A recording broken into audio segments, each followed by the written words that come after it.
So you've got a belt tensioner for your 3D printer and you've got yourself a new pulley. But when you put the pulley in the belt tensioner, you've got some play.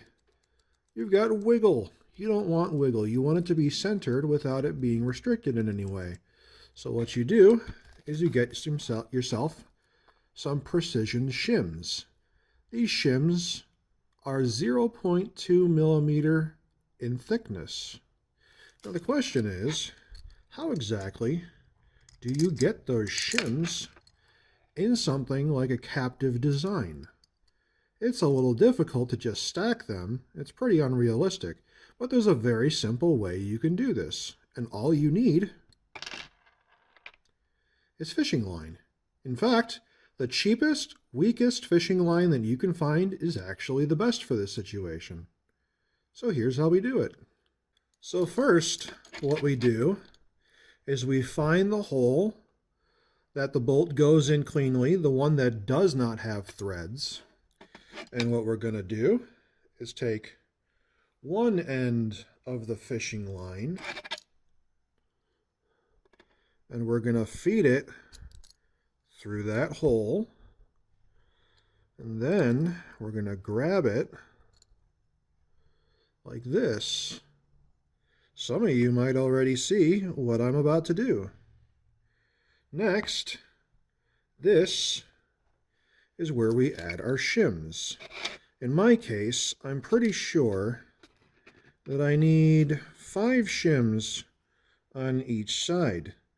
So now, take the fishing line, add a shim. That's 1, 2, 3, 4, 5. So we got 5 shims on one side, and now we take the pulley, put that in, and we do another 5 shims, and this will be for the other side. 1, 2, 3, 4, 5. And now we want to fish this through the other side. This might take a minute or two to kind of fish it through, but once you have it fished through the other side, what you're gonna do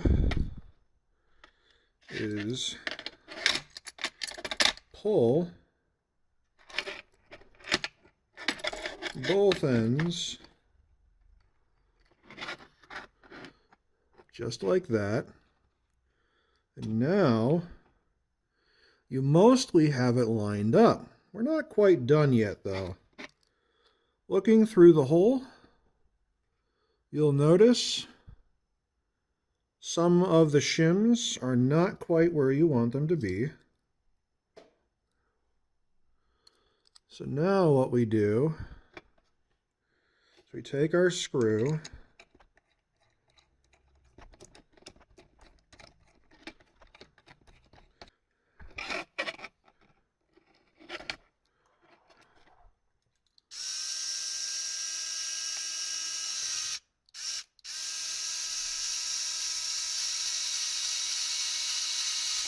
so now what we can do is take something small like some tweezers and we can kind of persuade the holes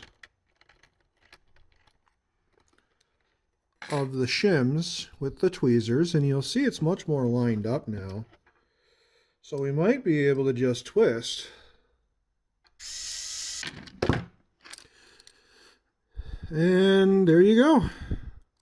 Using some tweezers helps line up the inner diameter, and the string in the center pretty much prevents you from ever having to take it back out again until you're ready. When you are ready, you don't have to worry about the string being in there because the fishing line here basically just snaps when you pull it. So once it's threaded into the other side, then you can just snap the string and pull it out. And there, now we have a precision shimmed pulley inside of a captive design that does not wiggle and is perfectly centered with precision shims. And now we can reassemble this on our printer.